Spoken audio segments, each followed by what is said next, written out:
नमस्कार दोस्तों, मैं आपका प्यारा दोस्त। आज मैं आपको एक नई और मजेदार मोटिवेशनल स्टोरी सुनाने जा रहा हूं, जिसको सुनकर आपको बहुत कुछ सीखने को मिलेगा। तो चलिए शुरू करते हैं।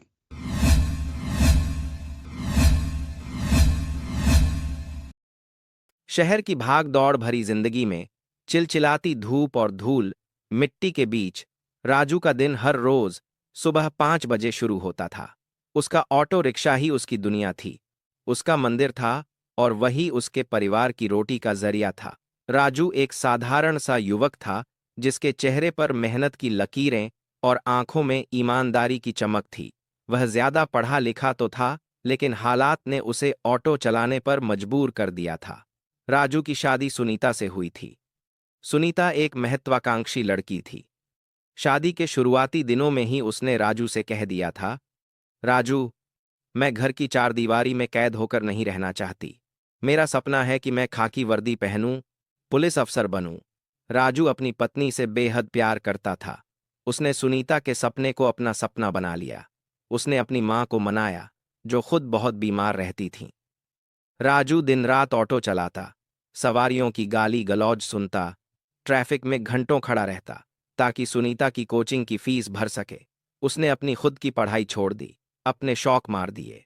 यहां तक कि कई बार उसने खुद आधा पेट खाना खाया, ताकि सुनीता को अच्छी किताबें और नोट्स मिल सकें।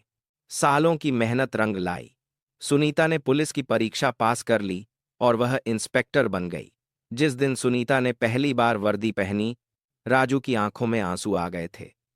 उसे लगा जैसे उसकी तपस्या सफल हो गई, लेकिन उसे नहीं पता था कि यह सफलता ही उसके विनाश का कारण बनेगी। एक दोपहर राजू अपना ऑटो लेकर शहर के व्यस्त चौराहे से गुजर रहा था। गर्मी इतनी थी कि सड़क से भाप निकल रही थी। अचानक ट्रैफिक पुलिस के एक हवलदार ने डंडा मारकर उसका ऑटो रुकवाया। ए ऑटो वाले, साइड में लगा, हवलदार चिल्लाया। राजू ने घबराकर ऑटो रोका और पूछा, क्या हुआ साहब? मैंने तो कोई नियम नहीं तोड़ा। हवलदार ने उसका कॉलर पकड़ते हुए कहा, जुबान लड़ाता है? रेड लाइट जंप की है तूने? चल, 2,000 का चालान कटेगा। राजू ने हाथ जोड़ लिए। साहब, कसम से, मैंने हरी बत्ती होने पर ही ऑटो बढ़ाया था। मेरी कमाई ही 300 रुपये है। मैं 2,000 कहाँ से दूंगा? वहां बहस बढ़ गई। पुलिस वाले ने कहा, या तो पैसे दे या फिर थाने चल। बड़ा आया ईमानदार। थाना शब्द सुनकर राजू के चेहरे पर मुस्कान आ गई। यह वही थाना था जहां 2 दिन पहले उसकी पत्नी सुनीता की पोस्टिंग हुई थी। उसने सोचा, सुनीता मुझे देखेगी तो पहचान लेगी और इन सिपाहियों को समझा देगी कि मैं गलत नहीं हूं। उसने आत्मविश्वास से कहा, ठीक है साहब, मुझे थाने ही ले चलो, मैं वहीं बात करूंगा। थाने पहुंचकर राजू को एक मुजरिम की तरह एक कोने में बैठा दिया गया। थोड़ी देर बाद इंस्पेक्टर के केबिन का दरवाजा खुला। बाहर निकली इंस्पेक्टर सुनीता। वर्दी की चमक और कंधे पर लगे सितारे उसके रुतबे को बयां कर रहे थे। वह फोन पर किसी से बात कर रही थी। देखो, मेरे पद का फायदा उठाने की कोशिश मत करना। मैंने यह वर्दी अपनी मेहनत से कमाई है। जैसे ही उसने फोन रखा, सिपाही ने सैल्यूट मारा और कहा, मैडम, इस ऑटो वाले ने ट्रैफिक नियम तोड़ा है और जुर्माना देने से मना कर रहा है। कह रहा है, आपको जानता है। राजू की आंखें चमक उठीं। वह उम्मीद से अपनी पत्नी की ओर देखने लगा। उसे लगा, सुनीता अभी दौड़ी हुई आएगी, पूछेगी कि उसे प्यास तो नहीं लगी और सिपाहियों को डांटेगी। लेकिन जो हुआ, उसने राजू की दुनिया हिला दी। सुनीता ने राजू की तरफ एक अजनबी की तरह देखा। उसकी आंखों में प्यार नहीं बल्कि शर्म थी। उसे शर्म आ रही थी कि उसका पति एक मामूली ऑटो वाला है और उसके स्टाफ के सामने खड़ा है। सुनीता ने कड़क आवाज में कहा, यह आदमी जो भी है, अगर इसने नियम तोड़ा है तो कानून सबके लिए बराबर है। सिपाही बोला, मैडम, यह जुर्माना नहीं दे रहा। सुनीता ने राजू की आंखों में देखते हुए बेहद क्रूरता से कहा, अगर यह जुर्माना नहीं देता तो इसका ऑटो जब्त सीज कर लो और इसे धक्के मारकर थाने से बाहर निकाल दो। राजू सन्न रह गया। उसके कानों पर विश्वास नहीं हुआ। सुनीता, उसके मुंह से बस इतना ही निकला। सुनीता चिल्लाई, हवलदार, ले जाओ इसे, और अगर इसे अपना खटारा ऑटो चाहिए तो कल कोर्ट जाकर छुड़वा ले। राजू को धक्के मारकर थाने से निकाल दिया गया। उसका ऑटो, जो उसकी मां के इलाज और बेटे की फीस का जरिया था, थाने में जब्त कर लिया गया। वह भरी दोपहर में अपमान के भारी बोझ के साथ पैदल अपने घर की ओर चल पड़ा। उसकी आंखों से बहते आंसू धूप में सूख रहे थे, लेकिन दिल का घाव गहरा होता जा रहा था। राजू जब घर पहुंचा तो उसकी चाल में वह उत्साह नहीं था, वह टूटा हुआ था। घर के आंगन में उसकी बूढ़ी माँ बैठी थी। राजू को खाली हाथ और पैदल आता देख माँ का माथा ठनका। राजू ने माँ के चरणों में सिर रखकर रोना शुरू कर दिया। उसने सिसकते हुए पूरी बात बताई। माँ, सुनीता ने मुझे पहचानने से इनकार कर दिया। उसने मेरा ऑटो छीन लिया। माँ, वही ऑटो जिसे चलाकर मैंने उसे इंस्पेक्टर बनाया था। माँ की आंखों में भी आंसू आ गए। वह पुरानी यादों में खो गई। बेटा, मुझे याद है जब तूने अपनी पढ़ाई छोड़ी थी। मुझे याद है जब मैंने अपने कंगन बेचे थे ताकि सुनीता की कोचिंग की फीस भरी जा सके। हमने सोचा था कि घर की बहू अफसर बनेगी तो घर का नाम रोशन होगा, लेकिन वह तो रोशनी ही निगल गई। राजू का 6 साल का बेटा चिंटू अपनी दादी के पास आया। चिंटू अपनी माँ से ज्यादा दादी और पापा के करीब था, क्योंकि सुनीता तो हमेशा ड्यूटी का बहाना बनाकर घर से दूर रहती थी। उसे अब सरकारी क्वार्टर मिल गया था और वह वहीं ऐश ओ आराम से रहती थी, जबकि राजू और उसकी माँ पुराने पैतृक मकान में रहते थे। अगली सुबह सुनीता गुस्से में तमतमाती हुई राजू के घर पहुंची। उसे उम्मीद थी कि राजू अब तक उसके पैरों में गिरकर माफी मांगने आ जाएगा, लेकिन राजू का स्वाभिमान जाग चुका था। सुनीता ने घर में घुसते ही देखा कि राजू अपनी माँ के सिर में तेल लगा रहा है और चिंटू पास में खेल रहा है। घर का माहौल शांत था, जो सुनीता को और चुभ गया। वह चिल्लाई, तुम्हें शर्म नहीं आती राजू? वहां मेरा नाम खराब करके यहां आराम से बैठे हो।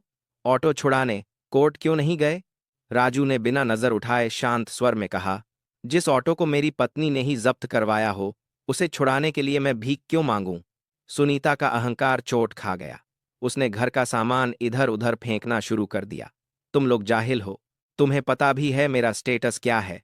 लोग हंसते हैं मुझ पर कि मेरा पति ऑटो चलाता है। फिर उसकी नजर चिंटू पर पड़ी। उसने चिंटू का हाथ खींचा। यह बच्चा तुम जैसे गंगवारों के बीच रहकर बर्बाद हो जाएगा। मैं इसे अपने साथ सरकारी बंगले में ले जा रही हूं। राजू खड़ा हो गया। खबरदार सुनीता, मेरे बच्चे को हाथ मत लगाना। सुनीता ने हंसते हुए कहा, क्या कर लोगे? मैं पुलिस इंस्पेक्टर हूं, किडनैपिंग के केस में अंदर करवा दूंगी। कानून मेरे हाथ में है। चिंटू रोता रहा। पापा, दादी, मुझे नहीं जाना। लेकिन सुनीता ने एक न सुनी। वह जबरदस्ती बच्चे को घसीटते हुए अपनी जीप में बैठा कर ले गई। राजू और उसकी मां लाचार होकर देखते रह गए। उस दिन राजू ने कसम खाई कि वह अब रोएगा नहीं, बल्कि कुछ करके दिखाएगा। महीने बीत गए। राजू बिल्कुल अकेला पड़ गया था। एक दिन राजू की मां बाजार गई हुई थीं। वहां उन्होंने देखा कि सुनीता की नौकरानी चिंटू को लेकर सब्जी खरीद रही है। चिंटू बहुत कमजोर लग रहा था। जैसे ही चिंटू की नजर दादी पर पड़ी, वह दौड़कर आया और उनसे लिपट गया। वह फूट फूट कर रोने लगा। दादी, मुझे ले चलो। मुझे मम्मी के पास नहीं रहना।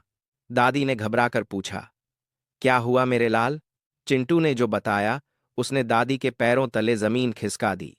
दादी, मम्मी के घर रोज एक गंदे अंकल आते हैं। वो दोनों शराब पीते हैं। अगर मैं सोता नहीं हूं तो वो अंकल मुझे मारते हैं। मम्मी भी मुझे मारती है। मुझे बहुत डर लगता है दादी। नौकरानी वहां आ गई और उसने बच्चे को खींच लिया। हटो डोकरी, मैडम का सख्त ऑर्डर है कि यह बच्चा तुम लोगों से बात नहीं करेगा। दादी रोती हुई घर आईं और राजू को सब बताया। राजू का खून खौल उठा। उसके बेटे के साथ ऐसा सुलूक अब पानी सिर से ऊपर जा चुका था। अगले ही दिन छुट्टी के वार राजू अपनी मां को लेकर सीधे सुनीता के सरकारी क्वार्टर पहुंचा। वहां संतरी नहीं था। राजू ने दरवाजा खटखटाया। काफी देर बाद सुनीता ने दरवाजा खोला। वह नशे में लग रही थी। सामने राजू को देख वह चिल्लाई, तुम यहां क्या कर रहे हो? चले जाओ वरना। राजू ने उसे धक्का दिया और अंदर घुस गया। बेडरूम का नजारा देखकर राजू सन्न रह गया। वहां बिस्तर पर एक आदमी लेटा हुआ था, जो पुलिस विभाग का ही एक सीनियर अधिकारी था। पास के सोफे पर चिंटू डरा सहमा सिकुड़कर सोया हुआ था। राजू का गुस्सा ज्वालामुखी बनकर फट पड़ा। उसने आगे बढ़कर सुनीता के गाल पर एक जोरदार तमाचा मारा। छटाक! थप्पड़ की गूंज से वह आदमी उठ बैठा। कौन है बे तू? वह अधिकारी चिल्लाया। सुनीता ने गाल पर हाथ रखते हुए कहा, यही है मेरा वो ऑटो वाला पति। राजू ने उस अधिकारी की आंखों में आंखें डालकर कहा, शर्म नहीं आती तुम्हें? वर्दी की आड़ में तुम लोग यह घिनौना खेल खेल रहे हो और मेरे बच्चे को मारते हो? सुनीता ने बेशर्मी की हदें पार करते हुए कहा, हाँ, करती हूं मैं इससे प्यार। यह मेरे लेवल का है। तुम क्या हो? एक दो कौड़ी के ऑटो वाले। अच्छा हुआ तुम आ गए। मैं वैसे भी तुमसे तलाक लेने वाली थी। साइन कर दो इन पेपर्स पर और दफा हो जाओ। उसने दराज से तलाक के कागज निकालकर राजू के मुंह पर मारे। राजू ने एक पल के लिए अपने बेटे को देखा, फिर अपनी मां को। उसने पेन उठाया और बिना एक शब्द बोले कागजों पर साइन कर दिए। उसने चिंटू को गोद में उठाया। मैं अपने बेटे को ले जा रहा हूं, रोक सको तो रोक लो। सुनीता और उसके प्रेमी ने कुछ नहीं कहा। उन्हें लगा कि एक बोझ सिर से उतर गया। राजू अपने बेटे और मां को लेकर वहां से हमेशा के लिए निकल गया। वो अब पूरी तरह टूट चुका था। पत्नी गई, घर टूटा, अपमान हुआ, वह रात भर जागता रहता। एक दिन उसकी मां ने पुराने संदूक से एक जंग लगा हुआ लोहे का डिब्बा निकाला। राजू, इधर आ, मां ने बुलाया। मां ने उस डिब्बे से कुछ पुराने दस्तावेज निकाले। बेटा, तुम्हारे दादाजी ने शहर के बाहरी इलाके में बंजर जमीन का एक टुकड़ा खरीदा था। हम तो भूल ही गए थे। कल पटवारी मिला था, कह रहा था वहां से अब नेशनल हाईवे निकल रहा है और उस जमीन की कीमत करोड़ों में हो गई है। राजू ने कागज देखे। उसने तुरंत पता लगवाया। खबर सच थी। जिस जमीन को वे बेकार समझते थे, वह अब सोना बन चुकी थी। राजू ने वह जमीन बेच दी। उसके पास करोड़ों रुपए आ गए। राजू ने सबसे पहले अपनी मां के लिए एक आलीशान घर बनवाया, लेकिन उसके मन की आग शांत नहीं हुई थी। मां ने एक दिन उसे समझाया, बेटा, पैसा आ गया है, लेकिन इज्जत पैसे से नहीं, पद और काम से मिलती है। सुनीता ने तुम्हें अनपढ़ और गंवार कहा था। उसने अपने पद का घमंड दिखाया था। तुम उसे उसकी ही भाषा में जवाब दो। राजू को याद आया कि वह पढ़ाई में कितना होशियार था। उसने फैसला किया कि वह देश की सबसे कठिन परीक्षा अब सीज देगा। उसने ऑटो चलाना छोड़ दिया और अपनी किताबों से दोस्ती कर ली। चिंटू को अच्छे स्कूल में डाला गया।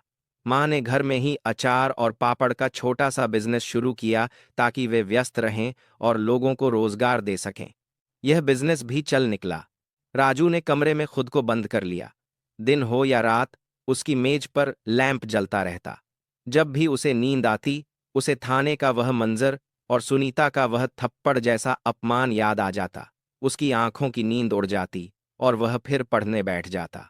2 साल, 2 साल की कठोर तपस्या।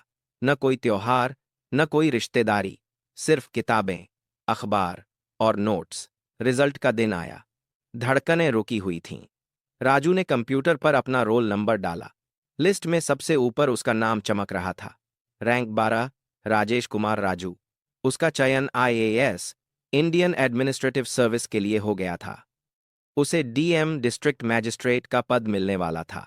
पूरे शहर में खबर आग की तरह फैल गई। मीडिया वाले उसके घर के बाहर जमा हो गए। हेडलाइंस चल रही थीं, ऑटो वाले ने रचा इतिहास, पत्नी ने छोड़ा तो बन गया आईएएस।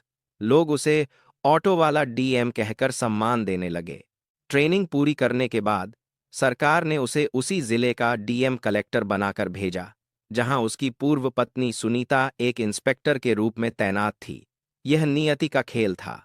जिस दिन राजू ने डीएम का चार्ज संभाला, पूरा जिला प्रशासन उसके स्वागत के लिए खड़ा था। गाड़ियों का काफिला, सायरन की आवाज और पुलिस की गारद। कलेक्ट्रेट के कॉन्फ्रेंस हॉल में जिले के सभी पुलिस अधिकारियों की मीटिंग बुलाई गई। एसपी, डीएसपी और सभी थानों के इंस्पेक्टर वहां मौजूद थे। सुनीता भी वहां थी। उसे पता था कि नया डीएम आ रहा है, लेकिन उसे यह नहीं पता था कि वह कौन है। दरवाजा खुला। अर्दली ने आवाज लगाई, सावधान, डीएम साहब आ रहे हैं। सभी पुलिस अधिकारी अपनी कुर्सी से उठकर खड़े हो गए और एक साथ सैल्यूट मारा। राजू ने सूट बूट में पूरे आत्मविश्वास के साथ हॉल में प्रवेश किया। उसने चश्मा ठीक किया और कुर्सी पर बैठा। जैसे ही उसने नजर उठाई, उसकी नजर तीसरी लाइन में खड़ी सुनीता पर पड़ी। सुनीता की आंखें फटी की फटी रह गईं। उसका चेहरा सफेद पड़ गया। उसके हाथ कांपने लगे। यह वही राजू था, वही ऑटो वाला जिसे उसने धक्के मारकर निकाला था, आज वह जिले का मालिक बनकर, उसका बॉस बनकर सामने बैठा था। राजू ने सामान्य रूप से मीटिंग ली। उसने किसी को नहीं जताया कि वह सुनीता को जानता है। लेकिन मीटिंग के अंत में, जब सुनीता पानी पीने के लिए गिलास उठाने लगी, तो उसके हाथ से गिलास छूटकर गिर गया। घबराहट और शर्म के मारे उसे चक्कर आ गए और वह वहीं बेहोश होकर गिर पड़ी।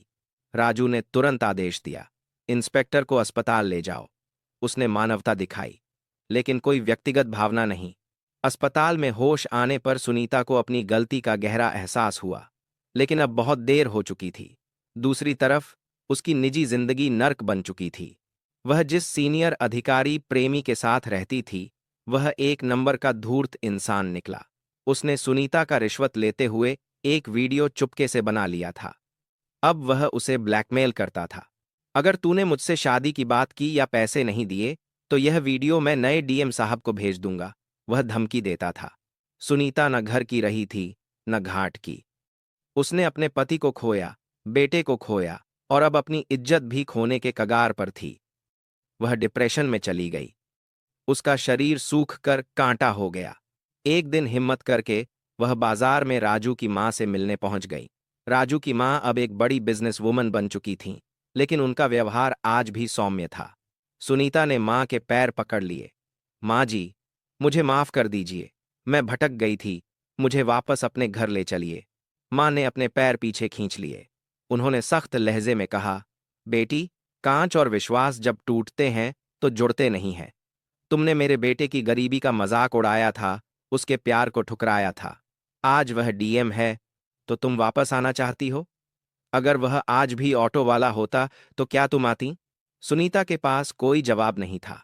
मां ने कहा, तुम्हारे पापों का घड़ा भर चुका है, हमें भूल जाओ। सुनीता की बदकिस्मती यही नहीं रुकी। उसके प्रेमी ने, जिससे उसका झगड़ा हो का मजाक उड़ाया था, उसके प्यार को ठुकराया था। आज वह डीएम है, तो तुम वापस आना चाहती हो? अगर वह आज भी ऑटो वाला होता, तो क्या तुम आती?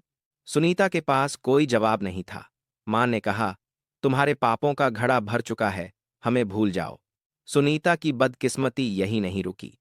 उसके प्रेमी ने, जिससे उसका झगड़ा हो गया था, गुस्से में आकर रिश्वत वाला वह वीडियो सोशल मीडिया पर वायरल कर दिया।